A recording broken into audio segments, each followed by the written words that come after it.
Well, hi, Mark Beaton here again for the Men's Well. And today I want to talk about point 9 of the Men's Well Charter, closely linked to point 8 about having a generally better view of women.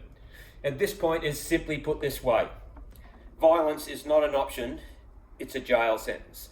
Now, I've kept it very straight and matter of fact, because when I say violent, when I'm looking at partners, obviously I'm talking about domestic violence, and there is absolutely no room to move on this. This is zero tolerance, and we've seen from the media how much and how many women have been murdered just this year, and it's just absolutely totally unacceptable.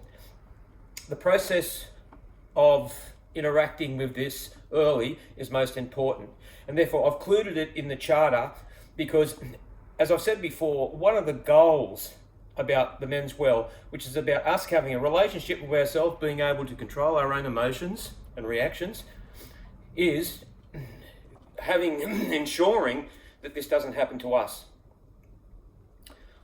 And I say to you that this process can be stopped. You know what? I have a strong feeling, in my belief, that all of us are capable of violence.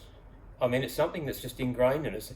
And if pushed and urged under pressures to the extreme, there is just an ability to strike out.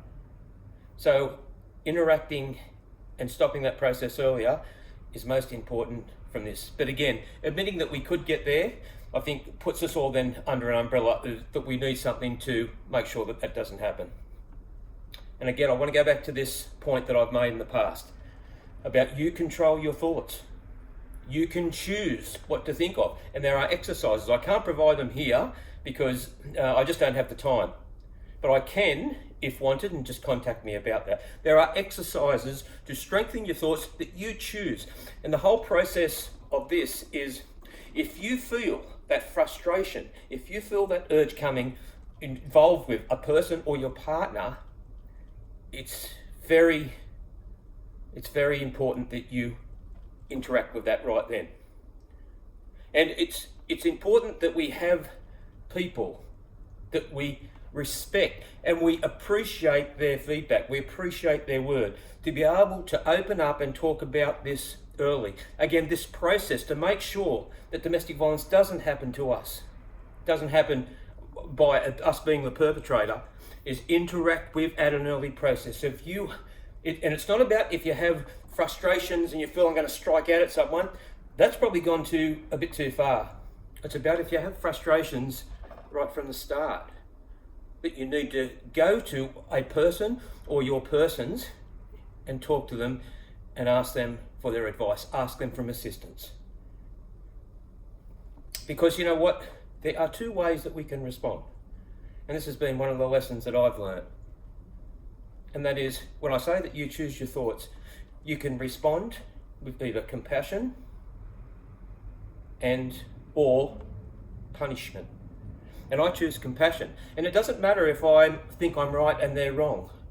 It's about ensuring that I'm fair and helping with the other person. I mean, the thing is, we don't know complete stories of why we are different, why we have that thought pattern. And again, the whole idea of the Men's Well is to investigate our own beliefs and see if they're fact or they're fiction. At point 4, I keep coming back to this. But from an outsider, if for us to have a disagreement with somebody, and we might say something that, when we don't, appreciate when we look back at our conversation, we always have the right to go to that person and say we're sorry. The thing is, when I get into a disagreement with someone, or there's something that's been done that I don't like, I could respond in two different ways. I could respond by penalising that person, and there could be an appropriateness around that. But again, I choose not to. I choose to look at them with compassion and get their understanding and just be there and try and support and help. You know what? It doesn't cost me anything to do that. I don't walk away feeling worse. The opposite. I walk away feeling pretty good about how I've acted. Important in this step here is to interact this process early. And again, I say, if you're feeling frustrated about your ex-partner, about what's going on, and there's plenty of reasons to feel frustrated with the court systems, the time it takes, the separation from family, kids, the change of lifestyle, there's plenty to be frustrated about. I say to you, interact that process early, seek a friend or seek a counsellor and talk this thing out, and you get to choose how you respond. Well, I hope this is helping. Again, thank you for sharing these videos, and we'll catch up with you in a week's time. Mark Beaton for the Men's Well.